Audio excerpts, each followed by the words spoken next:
कार्तिक मातम के 11वें अध्याय की कथा। जय हो हे प्रभु। नारद जी ने कहा, एक समय जलंधर पत्नी अब असुर सहित सम्मानित हो सभा में बैठा था तो परम कीर्तिवान श्री शुक्राचार्य भी वहां आ पहुंचे, जिनके तेज से सब दिशाएं प्रकाशित हो गई। गुरु जी को आता देख असुरों सहित सागर पुत्र ने उठकर बड़े आदर से उनको प्रणाम किया। तेजस्वी शुक्राचार्य ने सबको आशीर्वाद दिया, फिर एक आसन पर बैठाकर अब सभी देवते भी यथास्थान पर बैठ गए। और सागर पुत्र ने नम्रता से ये प्रश्न किया, हे गुरु जी, राहु का सिर किसने काटा था? तो आप मुझे ये बतलाएं।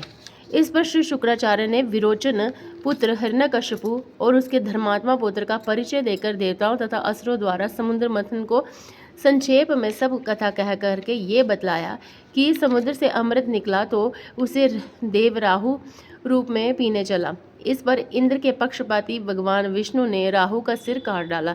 ये सुनने के साथ ही जलंधर के नेत्र लाल हो गए और उसने बड़ा क्रोध किया।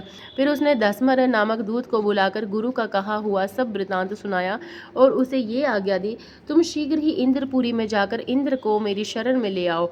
दसमर जलंधर का बड़ा निपुण दूत था। वह शीघ्र ही इंद्र की सुधर्मा नामक सभा में जा पहुंचा और जलंधर के शब्दों में कहा, हे देवताधम, तुमने समुद्र को क्यों मथा और मेरे पिता के सब रत्नों को क्यों ले लिया?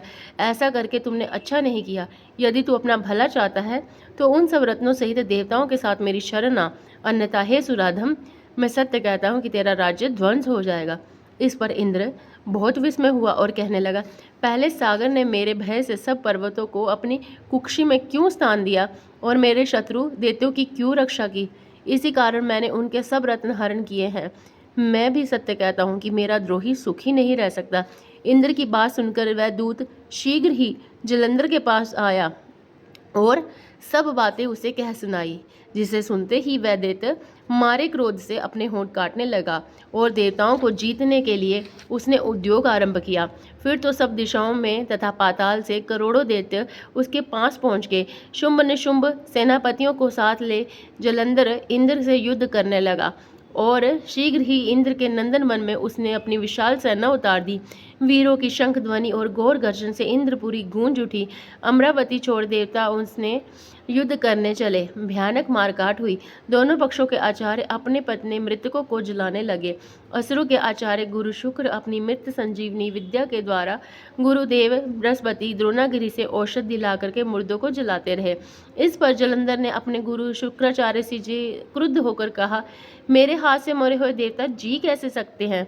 जलाने वाली विद्या तो सब आपके ही है, और ये फिर क्या बात है? इस पर श्री शुक्राचार्य ने देवगुरु श्री बृहस्पति जी द्वारा द्रोणागिरि से औषधि ला करके देवताओं को जलाने की बात कह दी। ये सुनकर जलंधर भी और क्रुद्ध हो गया और श्री शुक्राचार्य जी ने कहा, क्रुद्ध क्यों होते हो? यदि शक्ति हो तो द्रोणागिरि पर्वत को उखाड़ कर समुद्र में फेंक दो तो मेरे कथन की सत्यता प्रमाणित हो जाएगी। इस पर जलंधर क्रुद्ध होकर शीघ्र ही द्रोणागिरि पर्वत के पास जा पहुंचा और अपनी भुजाओं के द्वारा उसने जड़ से उखाड़ कर समुद्र में फेंक दिया। ये सब भगवान शंकर का ही तेज था, इसमें जलंधर की कोई विचित्रता नहीं थी।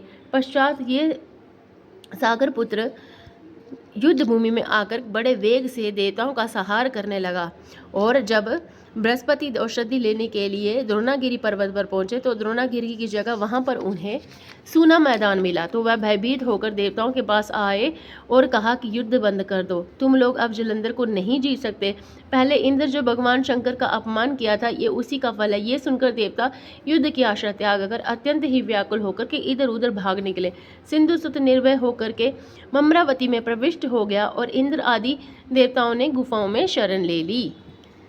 जयकारा श्री लक्ष्मी नारायण भगवान दा बोल, सांचे दरबार की जय। 11वां अध्याय समाप्त।